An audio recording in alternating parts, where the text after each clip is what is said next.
Hello बच्चों, good morning. आज हम अपनी हिंदी व्याकरण से प्रत्यय टॉपिक पढ़ेंगे।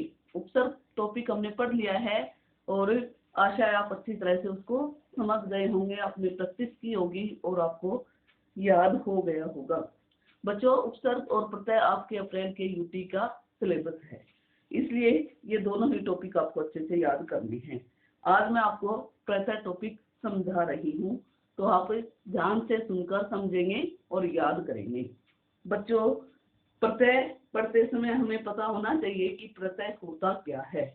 बच्चों, प्रत्यय दो शब्दों से बना है, प्रति प्लस अया। बच्चों, प्रति का अर्थ होता है साथ में, बाद में, जबकि अ का अर्थ होता है चलने वाला। अतः प्रत्यय का अर्थ हुआ शब्दों के साथ लेकिन बाद में चलने वाला या लगने वाला। बच्चों, प्रत्यय किसी भी सार्थक मूल शब्द के पश्चात जोड़े जाने वाले वे अविकारी शब्दांश हैं जो शब्द के अंत में जुड़कर उसके अर्थ में या तो भाव में परिवर्तन कर देते हैं, अर्थात शब्द में नवीन विशेषता उत्पन्न कर देते हैं या उनका अर्थ बदल देते हैं। इसके साथ ही उस शब्द का, उस शब्दांश का रूप भी बदल जाता है। जैसे सफल, सफल एक शब्द है और इसके साथ अगर हम प्लस ता प्रत्यय लगा देंगे तो क्या बन जाएगा, ये सफलता। तो सफलता में सफल से क्या अंतर आया, इसका रूप और अर्थ दोनों ही बदल गई हैं। अब उदाहरण के लिए देखिए, जैसे अच्छा, अच्छा एक शब्द है और इसमें हम आई प्रत्यय लगा देंगे तो क्या बन जाएगा, अच्छाई। बच्चों, अच्छा का भी रूप और अर्थ दोनों ही बदल गई हैं। अतः जो प्रत्यय शब्द हैं वो किसी भी शब्द के पीछे लगकर उसका रूप और अर्थ दोनों ही बदल देते हैं। अब आता है प्रत्यय के भेद या प्रकार। बच्चों, प्रत्यय दो प्रकार के होते हैं मुख्य रूप से। नंबर एक, कृत प्रत्यय। कृत प्रत्यय, कृत प्रत्यय अर्थात क्रिया या धातु के साथ लगा हुआ प्रत्यय। बच्चों, क्रिया या मूल धातु के अंत में जो प्रत्यय जुड़कर संज्ञा अथवा विशेषण शब्दों का निर्माण करते हैं वे कृत प्रत्यय कहलाते हैं और उनके मेल से बने शब्द को कृदंत कहा जाता है। जैसे लेख प्लस अक, लेखक, इसमें अक हलंत है बच्चों। ऐसे ही पाठ प्लस अक, पाठक, पाल प्लस सह, पालक, पाल प्लस अन अक, पालक, और पाल प्लस अन, पालन, घट प्लस अना, घटना, तुल प्लस अना, तुलना, मान प्लस अनीय, माननीय, और रम प्लस अन्य, रमणीय। इस प्रकार आपने देखा कि किस प्रकार से जो प्रत्यय होते हैं वो किसी शब्द के बाद में लगकर उसके रूप और अर्थ को एकदम बदल देते हैं। बच्चों, दूसरी प्रकार का प्रत्यय होता है तद्धित प्रत्यय, अर्थात जो धातु या क्रिया के साथ नहीं लगा हो। बेटा, जो शब्दांश या प्रत्यय धातुओं या क्रियाओं को छोड़कर अन्य शब्दों अर्थात संज्ञा, विशेषण, सर्वनाम आदि शब्दों के बाद में या अंत में लगकर नए शब्द की रचना करते हैं वे तद्धित प्रत्यय कहलाते हैं और उनके मेल से बने शब्द को तद्धितांत कहा जाता है।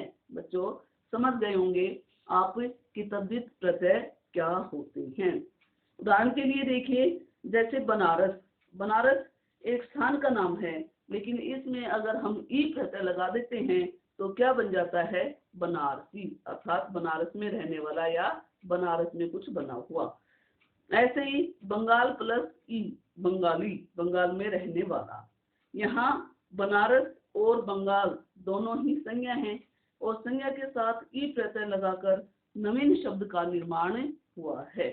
तो बच्चों, इस प्रकार से तद्धित जो प्रत्यय होते हैं उनका निर्माण किया जाता है, उनसे नए शब्दों का निर्माण किया जाता है। अब मैं आपको कुछ अन्य तद्धित प्रत्यय का उदाहरण बता रही हूँ। जैसे पछताना, पछताना के साथ आई प्रत्यय लगा देते हैं हम, तो क्या बन जाता है? पछताई। सेठ के साथ आनी प्रत्यय लगाने से क्या बन जाएगा? सेठानी। नौकर के साथ आनी प्रत्यय लगाने से क्या बन जाएगा? नौकरानी। चिकना के साथ आहट लगाने से क्या बन जाएगा? चिकनाहट। सुंदर के साथ ई प्रत्यय लगाने से क्या बन जाएगा? सुंदरी। कुल के साथ इन प्रत्यय लगाने से क्या बन जाएगा? कुली। तो बच्चों आपने देखा कि ये जो प्रत्यय हैं ये संज्ञा या विशेषण शब्दों के साथ लगे हुए हैं और उनके साथ लगकर ये नए शब्द का निर्माण कर रहे हैं। तो बच्चों तद्धित प्रत्यय भी आप आशा है समझ गए होंगे। बच्चों तो ये जो प्रत्यय शब्द हैं, प्रत्यय है शब्दांश है, इसके बारे में हम कुछ तथ्य याद रखेंगे। जैसे आ प्रत्यय कृत और तद्धित दोनों में है।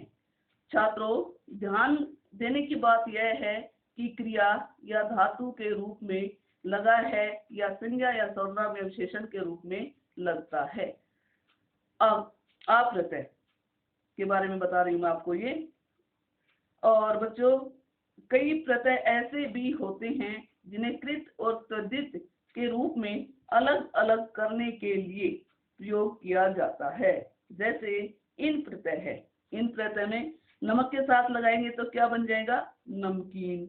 रंगीन के साथ रंग के साथ लगाएंगे तो क्या बन जाएगा? रंगीन। ऊ प्रत्यय है, पेट के साथ लगाएंगे तो क्या बन जाएगा? पेटू। चाल के साथ लगाएंगे तो क्या बन जाएगा? चालू। और लेकिन बच्चों ये आपको समझ में आ गया है। और लेकिन कुछ ऐसे शब्द भी हैं जिनमें उपसर्ग और प्रत्यय दोनों एक साथ ही प्रयोग किए जाते हैं और दोनों के साथ में प्रयोग करने से जो मूल शब्द है उसका अर्थ और रूप दोनों ही बदल जाते हैं। मैं आपको कुछ ऐसे शब्द बताऊंगी जिनमें प्रत्यय और उपसर्ग का एक साथ प्रयोग हुआ है। जैसे ज्ञापन, ज्ञापन मूल शब्द है और उसमें अगर हम उपसर्ग लगाते हैं वि तो क्या बन जाता है? विज्ञापन। लेकिन अगर हम इसमें इत प्रत्यय भी लगा देंगे तो क्या बन जाएगा? ये विज्ञापित। बच्चों इसमें वि उपसर्ग तथा साथ में ही इत प्रत्यय का प्रयोग भी हुआ है और ज्ञापन शब्द विज्ञापित बन गया है। ऐसे ही बच्चों दूसरा उदाहरण बता रही हूँ आपको। जैसे चैन शब्द है, चैन, चैन के साथ अगर हम उपसर्ग लगाते हैं तो बे उपसर्ग लगेगा इसके साथ और क्या बन जाएगा? नया शब्द बेचैन। लेकिन इसके साथ अगर हम ई प्रत्यय भी लगा देते हैं तो क्या बन जाएगा? ये बेचैन का बेचैनी। तो बच्चों चैन शब्द में भी बे उपसर्ग तथा ई प्रत्यय का प्रयोग हुआ है। ऐसे ही जैसे मान शब्द है, मान मूल शब्द है और इसके साथ हम अप उपसर्ग लगाएंगे तो क्या बन जाएगा? ये अपमान। और अपमान के साथ अगर हम इत प्रत्यय लगा देंगे तो क्या बन जाएगा? ये अपमानित। इस प्रकार ही बच्चों जैसे कार मूल शब्द है उसके साथ हम उपसर्ग लगाएंगे तो मूल शब्द बन जाएगा उपकार। लेकिन इसके साथ हम ई प्रत्यय भी लगा देंगे तो क्या बन जाएगा? उपकारित।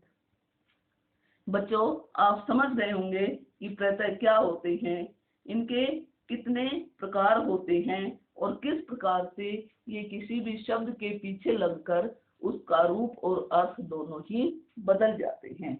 और इसके साथ ही मैंने बताया है कि कुछ मूल शब्दों में उपसर्ग तथा प्रत्यय दोनों का एक साथ ही प्रयोग हो सकता है और ये दोनों ही लगकर उस मूल शब्द का अर्थ बदल देते हैं। बच्चों आशा है आप इसे अच्छे प्रकार से समझ गए होंगे और इसका पूर्ण रूपेण भली प्रकार से अभ्यास करेंगे। धन्यवाद।